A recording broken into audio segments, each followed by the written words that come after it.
aimez, partagez et abonnez-vous. Likolo ba politicien ya moyibi likolo ba politicien ya kanyaka. Bonsoir, Nathan ou Ezibino par Kuzolanda Biso, le nom de la Tchango précisément. Namasina, toujours sur le bongo du Cameroun, il y a une sécurité dans toute province de Kinshasa. Vraiment, na Rai Awa, Namasina, quartier de Trois Pétro Congo, le crime ça m'a vraiment évelé. Pourquoi le crime ça m'a évelé? Je vote là-bas la moto, la moto, juste là pourquoi. Active Média, aimez, partagez et abonnez-vous. Bonjour. Oui, bonjour. Tout seulement que on va la petite ya Tchango, on va Tchango. Tout seulement que là sur la juste la crime de ça on va faire chasse précisément la Tchango. Elle dit que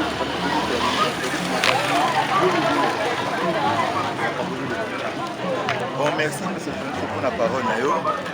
Bon, moni tout ça vraiment bana mabeli les grandi dans mabeli pe la quartier tout ça vraiment village na biso et tout au moins le folie mais pendant ce temps là tout ça qui n'a moins bien mais par rapport il y a tant au moment de tout qui n'a vraiment pas sécurité ça vraiment merci pour y a pas même au so bata moto na yote so moto na yo sika problème tomo banga tana ko somba ta molo ko ko somba ta moto na yo ko pesi muta kumba ko moto ono mona betere masasi akufi batu moto bakenango kokotela batu na banda ko kubuka ba porte kokotela batu nyonso ya batu bayibi be quand même ko mo pena ko violer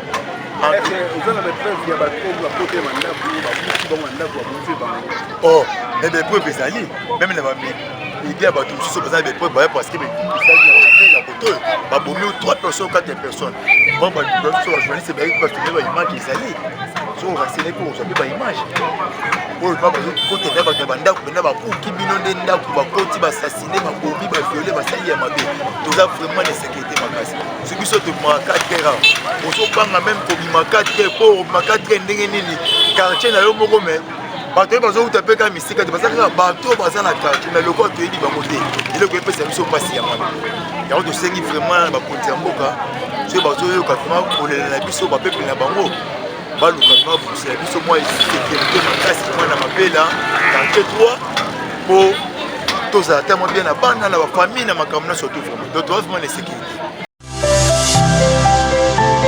Active Média, aimez, partagez et abonnez-vous. Papa, merci parole au personnel. Papa, et l'eau biso de souffrir na masina. Masina va contre mettre de abakuta. Va contre mettre va contre pour na bakuna pour na bepaka mususu. Et l'eau yezo comme ça sur le peuple. Kununa et si la carte. Ba j'ai ba crime et si la carte. Ba jeune garçon ba kene ba cop na ba mona ba tongo na ba 5 heures. Bakanga bango bato mabe baotika bango efu peuple efu kotema likambo wana soki 5 heures ebeti 4 heures ebeti nyonso koma oluka mbongo na ye efu kokontrole bango aza na machete aza na lichette aza na gilet efu kobloke ye bakimi bakoma kotola bato bamoto bakomi kokata bato bamoto bakomi koboma bana bamoto antuka towana antuka sécurité eza te na masina babaka ko masina sécurité ça en tout cas papa sécurité ça Active Média, aimez, partagez et abonnez-vous. donc on a pas si on a bana moto ya quartier 3 au bato awa ti makada au sur là ba ko pete ba difficulté ba ko tala na moto ba crime ba ko tala moto ba ko bango ya on to sur là ba ko ba loba awa to ba mi to ti la ba ko ba loba le ko bon comment yo na moto na yo do solo ka ma sécurité est-ce que ba makambo ya ko la moto ba bo mobilité plein solo bon papa eza ba solo donc biso ba cheva moto ba sécurité ya makasi sécurité ba eza makasi to ba continuement ba tem so ba likambo tozokemba vraiment moi débrouiller boye batikini mabe apara bavandi alesa famille na ye na libota nde na mwasi na bana mais toza vraiment pasi vraiment donc dernièrement awa bauti kotasomasa biso kumoto touti olanda yango mais tomona kute perdaki mosusu nde tolandaki tomonaki yango donc likolo oyo basoda bamuye biso mpe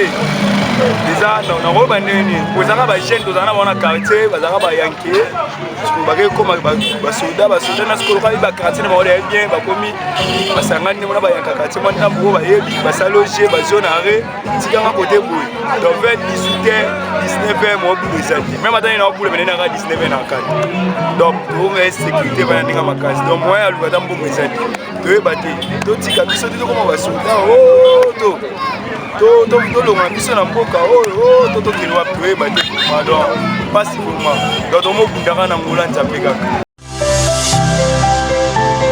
Active Media, aimez, partagez et abonnez-vous.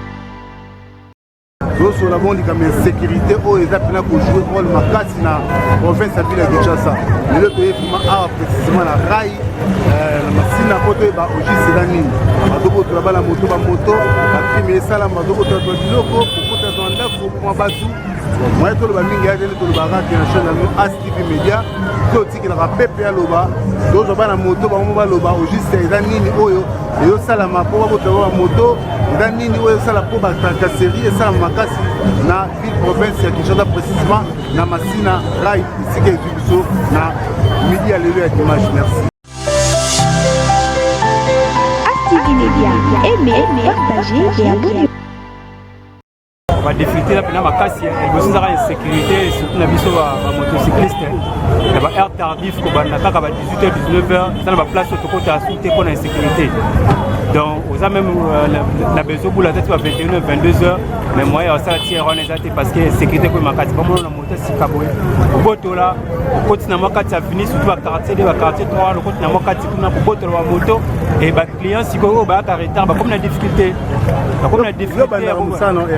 etingai na banana musala tongo mais naza obligé à mo boso na buli na ngaso na bimaki na ozo ba 16h mais moi bule na poko ya teka pona ba air wana mais so la bani tongo nous obligé 17h 18h na kata et surtout sur la moto sika donc ba 16h 17h ja fona kata da bulu donc na ba kaka kokoma koboto la kokoma na koboto la Welo oni wesa ba konzi ba la biso à travers l'émission na nous Active. Et là, on aussi dans la police, on va renforcer le service sécuritaire et surtout on va poinçonner si barayi, va quartier de na quartier, on va quartier, on va renforcer le service sécurité, ça va pas tenir civil. Comme ça, va sécuriser la bataille, tout le temps on a boutoana, va sécuriser la biso, on a baka et makamba mabesa la matrona niveau motard, pour mana pour oui, insécurité est remarquable. Nous avons un milieu de Fandi. Le braquage, surtout ces derniers, était commis ma casse mingi à Boleka. Nous avons remarqué que les motos, les drogués, les motos, on a même soit abîmé, on a chanté, quelque part. Moi, moi, ça abîmé pour ça l'échange dans moto, mais 3 minutes seulement, abîmé lié, abîmé 3 balles. L'insécurité, on a mis 18h, 19h, dans la zone de quartier mingi. Côté Pena Fandaka, na 21h, 22h, ba ute robete son ya moto massage. Tozo senga na ba konja mboka, to lancer mbela, soki okomela bango bisika bazali, ba renforcer système de sécurité. Et surtout na ba social o ba tchana pepe na ba quartier, ba éveiller pe conscience ya ba policier, ba mécanicien aux la vigilant, na ba quartier comme ça c'est bêti mais réaction mo salamité na ba policier bazan tinga tinga. Ça la biso malam sur système de sécurité comme un peu renforcé vous allez bien souhaiter na biso de l'équipement et ça la boka ça va pas mbola ce message comme la bino c'est pour yamba yango merci beaucoup. Active Media, aimez, partagez et abonnez-vous.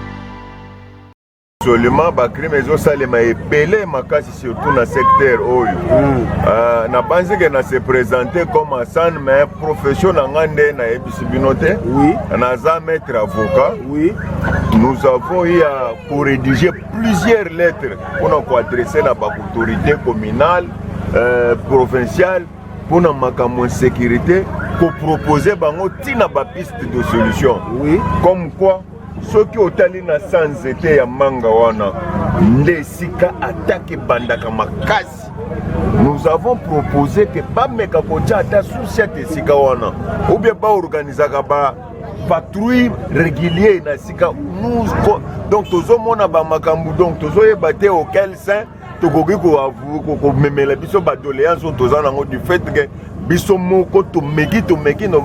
C'est comme ça que biso bajene na Masina, nous sommes déjà organisés dans le système ya Banti Kuluna. Il y a de nos collègues, de nos hommes, oyo balalaka déjà libanda, bazo sillonner pour nakaka ko soulager tant soit peu moins insécurité wana. Mais biso bande ko na yo ndenge tozo e biso boye. Nous connaissons énormément de problèmes d'insécurité. Et ça l'insécurité, il y a petit na biso bakuluna, voire même les policiers. Il y a de ces policiers là qui nous tracassent. À 19h, 20h, on arrête quelqu'un, vagabondage. 19h, 20h, on arrête quelqu'un, vagabondage. Mais tout ça, il y a de ces gens là dans le transport, on a des mikolo passe. Mutoko te sigana musala le temps comme naba embouteillage dans nzela, il peut arriver que comme on a 21h, 22h, voire même 23h. Mais il suffit seulement à la police. Oyo bazana mission censé ya ko protéger population na ba biloko na bango, ba policier moko na ba katikati na bango, il y a de ceux-là qui insécurisent la population. Yango tozo senga à travers micro na bino ceux qui mbela oyo koko me pas bakonzi qu'ils prennent des dispositions na mapela rail quartier mafuta kizola nde sika insécurité evandi bameka pe kobenda ba brebis galaises oyo bazana la police ba auto bengaka ba 5 chiffres oyo bazwaka salaire na bango fo bazwa ngo na mitu ya biso population. Donc na 19h na 20h on arrête otindi mwana sombelanga inité sika wana il faut bakanga mwana. Donc tout ça c'est l'ensemble des problèmes oyo ezotia biso bana Masina na insécurité totale. Donc bakonza mboka bazwa ba disposition nécessaire pour commettre fin na ba pratique oyo parce que ezo monisa biso teke toza ba congolais, nous avons le droit de vivre na mboka na biso na kimia, mais bango moko nde baza la base ya makambu. Voilà au moins ce que na kwa koloba en termes ya insécurité. Kokotelaka batu na banda ko récemment, kobotolaka batu ba moto, surtout mokonzi ya garde républicain. Mokonzi ya garde républicain, c'est à vous que je m'adresse. Salaka recensement ya ba élément na yo bazolongwa na ba sika na ba unité, bazozonga na banda kuna ba arme, bazozonga ba quartier na ba arme, koboto la ba na batumba bato ba moto, koboma, kobuka makolo. Soki bokena kankokolo, vous allez trouver autant de cas ya Masina awo. Ya bato balinga ba boto les motos, ba bete masasi, ba mzu ba bomi. Tout ça c'est l'ensemble des problèmes autour décriés. Autour senga bakonzi bazwa disposition bandeko. Voilà au moins on a ngaki na koloba na micro na bino. C'est-à-dire que Active Media, aimez, partagez et abonnez-vous. Nega totambola kaka toboyoki mpe bandeko nde balobi bakambiste bandeko nyonso mpo balobi ndenge sécurité komi vraiment kobuka bandako bazobuka bandako boma bato esala mpena bien te totambola toujours totambola mpe baka deformation komoi te ndeko moko awa ndeko bonjour tokomoyi banano sepulatankomonana Luka oza na kisi ya changu la mwana changu mwana Masina totambola pote ba to insécurité comme mingi na Masina comme mingi na Masina plus ba crime ba to bomba tout pote zo ndako pote bana moto ba moto 20h 23h te ba kala otambola ke melilo 19h 18h oza ndako donc 23h 20h de retour du bandaki moi tel crime on a évité attaque moi na mabele okolo ba nini se présenter ba yo mboka bana. Bon, merci pour le Canada, oui. Attaque épée, Nazali, maître volontaire. Numéro 1, maître volontaire, quartier 3, Masina 3. C'est plus fort. Bon, la sécurité, ils arrivent à ma casse. Ils continuent ma casse, ils arrivent à ma casse. Mais la minute, bon, tous les maîtres, tous les bagins, à côté pénal, face pénal, diabo. Alors là, la Libanda. On a makambo ya mboka surtout biso na part na biso ba mettre volontaire tola libana belango malili intérieur ola les zate intérieur olanda bato wana zate mais tout constater ba kaka maboko pamba na ba population tola libana pour toujours mabele na biso za la kimia o mabele kay makasi koto ezaki 20h na moto na point kuna moko te zate mais sikoyo na minute oyo par rapport au ezalaki si ba 21 ba 22 ba 23 moto komi pa kokota na makasi ezali c'est-à-dire que bino ataki ba maître volontaire nde bokoti makambo po toyebi masina kala bato balola libanda te mais lokola bino okongola libanda yango moni mwa to mpe insécurité koto ekiti moke mais bakartier de bateke bamikondo bacrime ezosalama oui wana sikoyo ekomi badevoir moko boye bagene na quartier ekomi likambo ya kotelema ndeti biso na quartier biso masina 3 totelemaki toza mpena makasi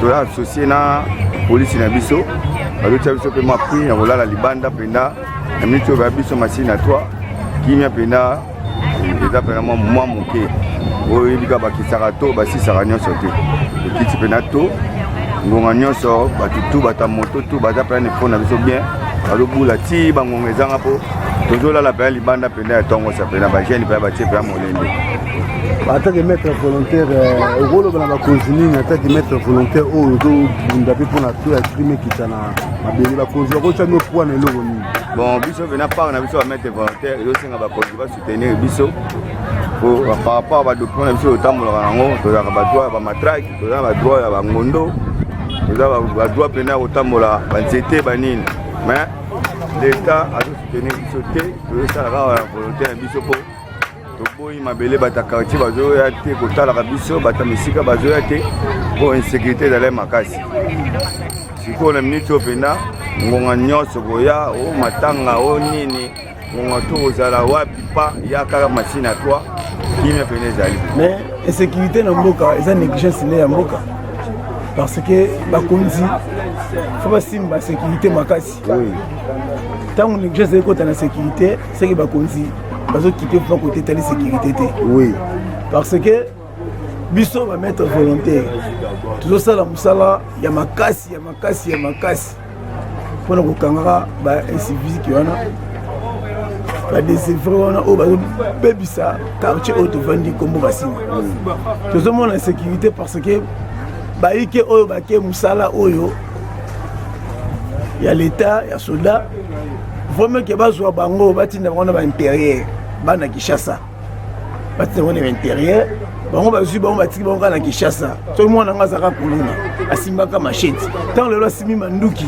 est-ce que vraiment moral nini ekoti na kati ya matière ya sécurité eza eloko moko te donc bakonzi en tout cas bosimba na place wana makasi mwana uti na Kinshasa fa kende osala armée na état de l'intérieur ekozala mwa malamu mais biso bamete volonté mpe totelemi kaka tozolemba te bakonzi botya biso maboko surtout na obeta se te na baoyo bagangaka babetaka tolo ngai naza mwana masina ngai naza autorité masina baya basunga biso bana masina mpona insécurité na kati ya quartier kote bango bauti bona eloko na kotuna sumu tuna moko ezali ke biso toyebi ke kala na Kisasa bato balalaka na ndako ndenge partout eza balalaka na ndako mais lelo komona lelo bajeune bakomi kolala bakwea baveni système wana mais on dirait que kulu na mpeto silaka te bajeune bazolala na bakwea baveni mais bazobomaboma bato kaka juste tokoloba nini presque bon moni moto alingaka mboka na ye ase sacrifie kaka si tozolala libanda se tolingi mabe ezala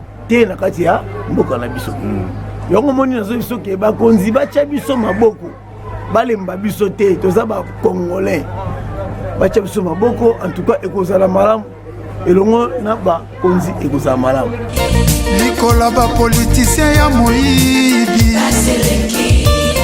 likolo bapolitisien ya kanyaka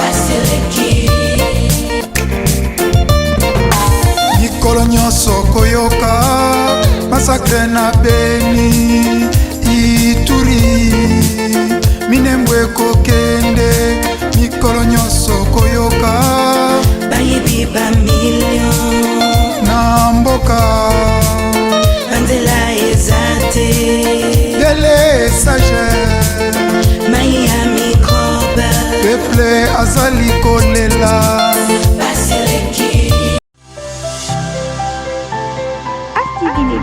Aimez, partagez et abonnez-vous.